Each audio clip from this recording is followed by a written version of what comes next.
මේක දැන් ප්‍රශ්නයක් තියෙනවා සමහර අයට කොහොමද අපි ඔක ලියන්නේ කියලා. දැන් මෙහෙම රූප සටහනේ මෙහෙම දැක්කුවා. හරි කොහොමද මේක ලියන්නේ?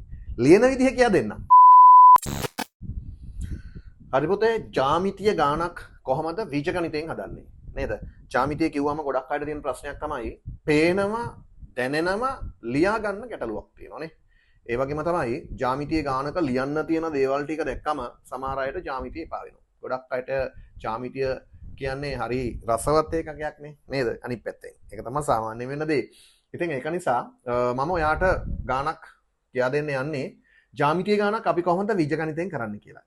මේ ගැටලුව ඔයාට පුතේ මේකේ පළවෙනි කමෙන්ට් එකේ දාලා තියෙනවා. පොඩ්ඩක් ගාන බලන්න පුළුවන්. ඔයා try එකක් දෙන්න හදන්න ඉස්සෙල්ලා වෙනදා වගේම. මම ඔයාට මේක පැහැදිලි කිරීම කරනවා. ABC ත්‍රිකෝණයක් පුතේ AB සමානයිලු AC ට. කියනවා AB දිග AC ට සමානයි පුතේ. හරිද? සමද්විපාද ත්‍රිකෝණයක්. ඊළඟට කියනවා AC සමානයිලු CD ට. AC CD ට සමානයි. ඒකෙන් කියන්නේ පැහැදිලිව මේ රේඛා තුනම දිගින් සමාන වෙනවා කියලානේ. හරිද? AB කොටස AC ට සමානයි, AC කොටස CD ට සමානයි. එහෙනම් මේ කොටස් තුනම දිගින් සමාන වෙනවා. ඒ වගේම BC පාදය දික් කරලා තියෙනවා.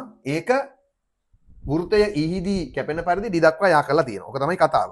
හරිද? අපෙන් අහන පළවෙනි ප්‍රශ්නේ තමයි BE රේඛාව මගින් චුට්ටක් බලා ගන්න පුතේ. මෙන්න මේ BE රේඛාව මගින් ABC කෝණය සමච්ඡේද වන බව පෙන්වන්න. ඕක තමයි පළවෙනි කතාව. ඒ කියන්නේ පුතේ මෙන්න මේ කෝණ කොටසට සමානයි කියලානේ අපි ඔප්පු කරන්න ඕනේ. මොන ජ්‍යාමිතිය ගාන කතාව. දැන් අපි මේ ගාන හදන්නේ කොහොමද? හරිද? ඔන්න මම මේක ගණිතයේ භාවිතයෙන් හදන්නේ කොහොමද ඉස්සන්නේ කොහොමද කියන එක ගැන පුංචි අදහසක් ඔයාලට දෙන්න යන්නේ. මම රූප සටහන තුල මේකේ නිරූපණය කිරීම කරනවා. මම මෙතන පුංචි නිර්මාණයක් කරගන්නවා. හරි අපි මෙහෙමෙමු. මම මෙන්න මේ ACE කෝණය x ලෙස ගත්තොතින් ඔයාට පැහැදිලිව පේනවා පුතේ ADC කෝණයත් x වෙනවා. ඒකට හේතුව මේ පාද දෙක සමාන වන නිසා. සමාන පාදවලට සම්මුඛ කෝණ සමානයිනේ. ඒ ප්‍රමේය මෙතන භාවිත වෙනවා.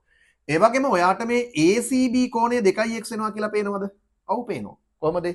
ත්‍රිකෝණයක පාදයක් දිගු කිරීමෙන් සෑදෙන බාහිර කෝණය අභ්‍යන්තර සම්මුඛ කෝණ දෙකේ එකතුවට සමාන වන නිසා. හරිද? ඊළඟට ඔයාට තව අවස්ථාවකට එන්න පුළුවන් පුතේ මේ AC පාදය AB ට සමාන නිසා මෙන්න මේ ABC කියන සම්පූර්ණ කෝණය 2x වෙනවා. සමාන පාදවලට සම්මුඛ කෝණ සමානයි. නැවතවරක් මේ ප්‍රමේය භාවිතය. හරි. ඊළඟට ඔයාට පැහැදිලිව පේනවනේ පුතේ මම ඔයාට මේක චුට්ටක් මෙන්න මෙහෙම ලස්සන කරලා පෙන්නනවා. මෙන්න මේ CE ඡාපය මගින් A මත ආපාතිත කෝණය x වෙනවා නම් CE ඡාපය මගින් B මත ආපාතිත කොණයත් x වෙනවා කියලා පේනවා නේද ලස්සනට. ඒක x වෙච්ච ගමන්ම දරුවෝ මෙන්න මේක 2x නිසා මේකත් x වෙනවා කියලා පැහැදිලි වෙනවා නේද? අපේ උත්තරේ ආවනේ. කොහමද? එහෙනම් ABC කෝණය xx මගින් කොටස් දෙකකට කැඩිලානේ BE රේඛාව මගින්. එහෙනම් BE කියන්නේ ABC ගේ කවුද? කෝණ සමච්ඡේදකය. අන්න අපි ඒකේ පළවෙනි කොටස ටක් ගාලා කතා කරා. ඔප්පු කරා. හරි. මේක දැන් ප්‍රශ්නයක් තියෙනවා සමහර අයට කොහොමද අපි ඔක ලියන්නේ කියලා. දැන් මෙහෙම රූප සටහනේ මෙහෙම දැක්කුවා. හරි කොහොමද මේක ලියන්නේ? ලියන විදිහ කියලා දෙන්නම්. හරිද?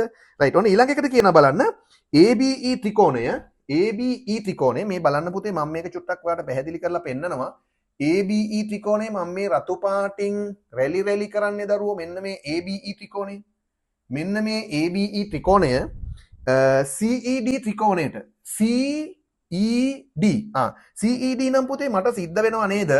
මෙන්න මේ රේඛාව යා කරගන්න. මෙන්න මම යා කරගත්තා. එතකොට මෙන්න මේ CED ත්‍රිකෝණයට අංග සම බව පෙන්වන්න. මේ කොහෙවත් තියෙන ත්‍රිකෝණ දෙකක් නේද අංග සම කරන්න කියලා තියෙන්නේ. දැන් කොහොමද මේ ත්‍රිකෝණ දෙක අංග සම කරන්නේ? ඔන්න ඊළඟ ප්‍රශ්නේ ඔයාට එන. හරි. බලන්නකෝ. පුතේ වෘත්ත චතුරස්‍රයක පාදයක් දිගු කිරීමෙන් සෑදෙන බාහිර කෝණය අභ්‍යන්තර සම්මුඛ කෝණයට සමාන වන නිසා ඔයාට මෙන්න මේ කෝණය බලන්න මෙන්න මේ කෝණය පුතේ 2x වෙනවා. මෙන්න මේ කෝණය 2x වෙනවා. හරිද? ඒක 2x වෙන්න හේතුව තමයි ABCDE කියන වෘත්ත චතුරස්‍රයේ පාදයක් දිගු කිරීමෙන් සෑදෙන බාහිර කෝණය අභ්‍යන්තර සම්මුඛ කෝණයට සමානයි. මෙතන 2x කියලා අපි ඉස්සෙල්ලා ගත්තානේ. මේක 2x වෙච්ච ගමන් මෙන්න මේ කෝණයක් කවුරු වෙනවද? 2x වෙනවා. එහෙනම් මේක 2x. හරි. ඒ වගේම තමයි බලන්න BA කියන ඡාපය මගින් C මත ආපාතිත කෝණය 2x වෙනවා නම් E මත ආපාතිත මෙන්න මේ කෝණයත් කවුරු වෙනවද පුතේ? 2x වෙනවා. දැන් ඔයාට පේනවද ABE DE කියන ත්‍රිකෝණයේ AB පාදය DEC කියන ත්‍රිකෝණයේ CD පාදයට සමානයි. ඒක දත්තේ තුල දුන්නානේ.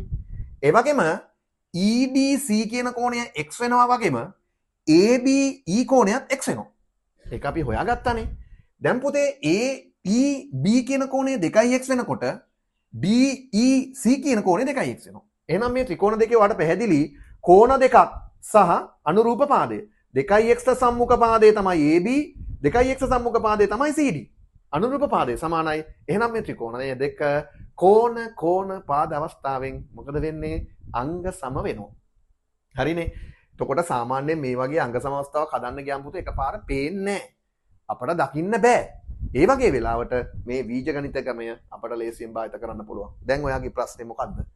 මේ ටික ලියන්නේ කොහොමද? අර වගේ සංකීර්ණතාවයක් නෑ පුතේ මේක ලියන්න පුළුවන් හරිම ලේසියි. හරි? ඔයාලා දැනගන්න ඕනද? එන්නකෝ අපේ පන්තියට.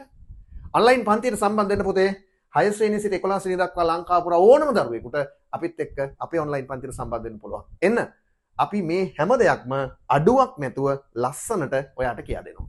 ජ්‍යාමිතිය හරිම ලේසි බීජගණිතයෙන් හදද්දි. එන්න එකතු වෙන්න අපි හදලා බලමු මේ වගේ තවත් ලස්සන ගණන් ගොඩාක්.